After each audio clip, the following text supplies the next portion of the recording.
আসসালামু আলাইকুম এভরিওয়ান, সবাই কেমন আছেন? আলহামদুলিল্লাহ আমরাও ভালো আছি।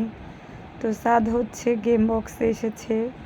তো গেম বক্সে সাদ এখানে একটা গাড়ি গেমে চড়ে সে খেলাধুলা শুরু করে দিয়েছে। তো এই গেম বক্সে আসলেই ও এই খেলাগুলোকে খুবই পছন্দ করে, সবসময় এই খেলাগুলোকে ও খেলে। তো এটা হচ্ছে একটা গাড়ির গেম। তো গাড়িটাকে একদম সোজা লাইনে চালাতে হচ্ছে।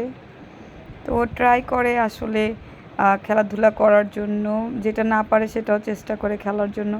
সব বাচ্চারা আসলে রুমের ভিতরে বন্দি থাকে, তো আমাদের উচিত বাচ্চাদেরকে নিয়ে একটু বাইরে যাওয়া বা যেখানে খেলাধুলার জায়গা আছে সেখানে যাওয়া। তো বাচ্চাদেরকে অবশ্যই একটু সময় দেওয়া উচিত খেলাধুলা করার জন্য। ওরা একরকম থাকতে থাকতে একদম বোরিং ফিল করে। তো আমার বাচ্চা হচ্ছে গেম বক্সে আসলে সে খুবই খুশি হয়, কারণ এখানে বিভিন্ন রকমের গেম আছে, বিভিন্ন রাইড আছে।